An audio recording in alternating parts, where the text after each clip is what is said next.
चलिए बेटा, आज हम पढ़ने जा रहे हैं विद्युत क्षेत्र में विद्युत द्विध्रुव की स्थितिज ऊर्जा। ठीक है, मुझे किसी बच्चे ने बताया था कि एक टॉपिक रह गया है, तो आज उसको ही अपन पहले कंप्लीट करेंगे। चलो देखो, द्विध्रुव की स्थितिज ऊर्जा, इसको समझने के लिए पहले हमें ये समझना होगा कि स्थितिज ऊर्जा का मतलब क्या होता है।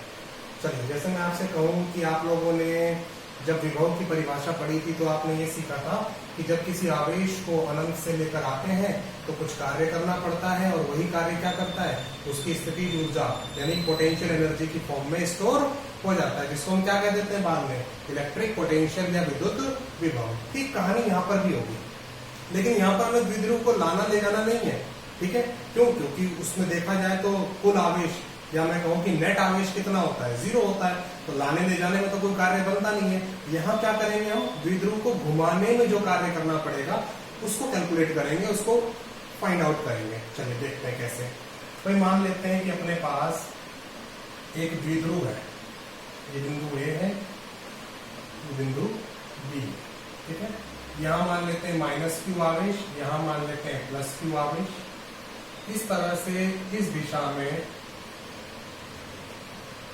मान लेते हैं विद्युत क्षेत्र प्रवाहित हो रहा है, लेफ्ट से राइट विद्युत क्षेत्र इलेक्ट्रिक फील्ड प्रवाहित हो रहा है, और इस इलेक्ट्रिक फील्ड यानी विद्युत क्षेत्र के अंदर एक द्विध्रुव को हमने रखा हुआ है, बिंदु ए, बिंदु बी, -q +q। ओके, अब हम जानते हैं कि इस -q आवेश पर विद्युत क्षेत्र के विपरीत दिशा में एक बल लगेगा, जिसको मैंने ऐसे दिखा दिया, F1। ओके, और उसकी वैल्यू क्या होगी, QE।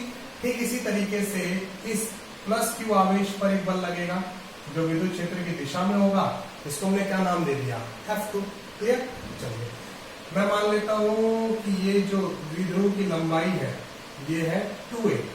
हम इसको 2a भी मान सकते हैं, 2l भी मान सकते हैं, 2x भी मान सकते हैं, 2r भी मान सकते हैं, उसमें कोई दिक्कत परेशानी वाली बात नहीं है। चलिए अब हम यहाँ से ये मानते हैं कि ये द्विध्रुव जो है ये विद्युत क्षेत्र से थीटा कोण पर अभी रखा हुआ है। ठीक है, फिलहाल ये कितने पर रखा हुआ है, थीटा कोण पर रखा हुआ है, और अगर हम लंबवत दूरी निकालना चाहें तो ये लंबवत दूरी आ जाती है 2a sin थीटा।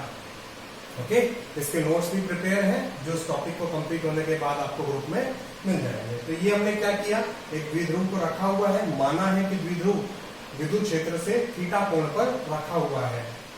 बिंदु ए पर आवेश है -q, बिंदु बी पर आवेश है +q, इस पर बल लग रहा है F1 विद्युत क्षेत्र की विपरीत दिशा में क्योंकि ऋणात्मक आवेश है, और इस पर बल लग रहा है F2 विद्युत क्षेत्र की दिशा में क्योंकि ये धनात्मक आवेश है। चलो यहां तक कहानी हमको समझ में आ जाती है।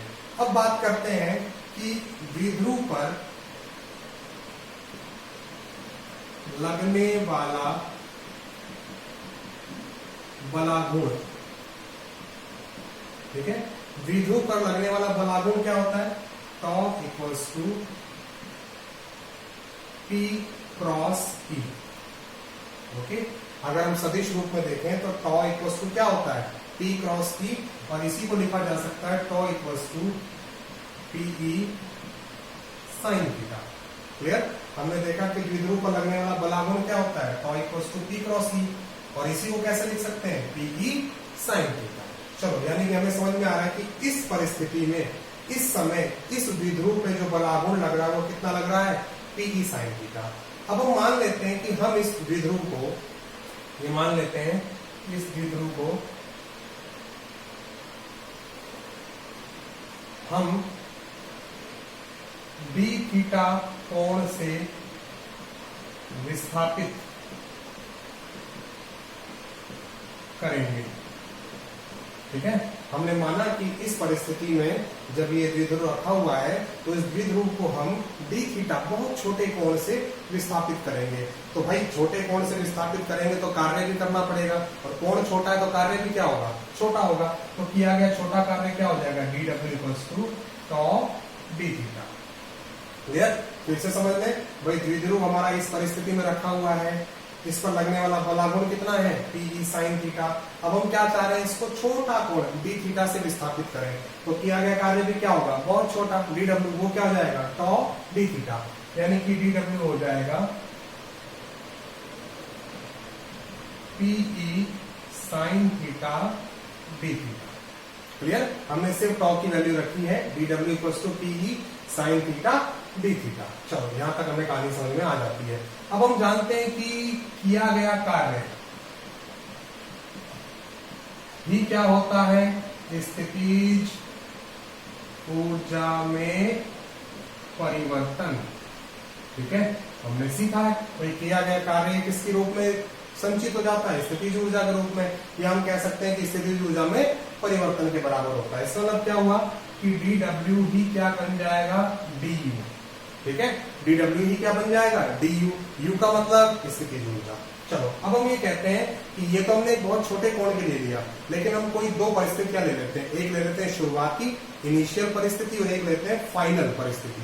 हम क्या कह देते हैं कि भाई du जो चेंज हो रहा है वो कहां से कहां तक चेंज हो रहा है, ui से लेकर uf तक। ओके, du यानी कि स्थितिज ऊर्जा कहां से कहां परिवर्तित हो रही है, ui यानी u इनिशियल से लेकर uf यानी कि u फाइनल तक। चलो इसका मतलब ये हो जाएगा PE sine theta D theta. तो जब हमने स्थितिज ऊर्जा को इनिशियल और फाइनल, प्रारंभिक और अंतिम माना है, तो कोण भी कहां से कहां परिवर्तित हो रहा होगा, थीटा इनिशियल से थीटा फाइनल तक। क्लियर? यहां तक की कहानी समझ में आ रही है? किया गया कार्य किसके रूप में संचित हो जाएगा, स्थितिज ऊर्जा के। तो dw बराबर क्या हो जाएगा, du। लेकिन अब हम छोटा कोण नहीं ले रहे, अब हम बड़ा परिवर्तन देखना चाह रहे हैं। परिवर्तन कहां से कहां तक, इनिशियल से फाइनल, थीटा इनिशियल से थीटा फाइनल। तो स्थितिज ऊर्जा भी कहां से कहां तक हो जाएगी, u इनिशियल से u फाइनल। ठीक है, चलिए अब हमें क्या करना है, सिर्फ इसका समाकलन करना है। ठीक, समाकलन कैसे करेंगे, देखो du का समाकलन करेंगे तो ये आ जाएगा u। ओके, और लिमिट आ जाएगी इसकी u इनिशियल से u फाइनल। Okay, clear? ठीक इसी तरीके से पीई की बात करें तो पीई अपना बाहर आ जाएगा। समाकलन किसका होगा, साइन थीटा का, और वो क्या होगा, थीटा इनिशियल से theta final D theta. Clear?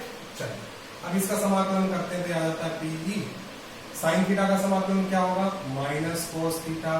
Limit क्या आएगी, थीटा इनिशियल से थीटा फाइनल, और ये क्या हो जाएगा, u final minus u initial. Clear? इसको और अच्छे से लिखना चाहें तो कैसे लिख सकते हैं, इस माइनस को बाहर ले लेते हैं, ये आ जाएगा minus PE cos theta final minus cos theta initial. Clear? Cos theta upper limit minus lower limit, तो cos theta F minus cos theta I, minus हमने बाहर ले लिया। चलो ये आ जाता है U F minus U I. Okay, अब हम इसको एक निश्चित परिस्थिति में मान के चलेंगे। हम मानेंगे कि जब थीटा बराबर पाई बाय 2 हो, ओके, हम ये मान के चल रहे हैं कि ये जो द्विध्रुव है ये क्या हो जाए, लंबवत हो जाए। ओके, थीटा बराबर पाई बाय 2 हो तो हम स्थितिज ऊर्जा मानकर चलते हैं 0, या मैं ऐसा भी कह सकता हूं कि जब द्विध्रुव विद्युत क्षेत्र के लंबवत होता है तो उसकी स्थितिज ऊर्जा क्या होती है, 0 होती है। तो हम क्या करेंगे, थीटा इनिशियल मान लेंगे पाई बाय 2, तो u इनिशियल क्या हो जाएगा, 0। इसका मतलब अब इस परिस्थिति को यहां रखेंगे तो क्या बन जाएगा, u final equals to minus PE cos theta F. Okay, ये हमारे पास स्थितिज ऊर्जा का एक फॉर्मूला, एक सूत्र आ जाता है। इसको जनरल वे में हम कैसे लिख सकते हैं, सिंपल लिख सकते हैं, u equals to minus PE cos theta. इसका मतलब ये हुआ कि द्विध्रुव को थीटा कोण से घुमाने पर जो कार्य करना पड़ता है वो कितना होता है, माइनस पीई कॉस थीटा। इसलिए स्थितिज ऊर्जा भी क्या होती है, माइनस पीई कॉस थीटा।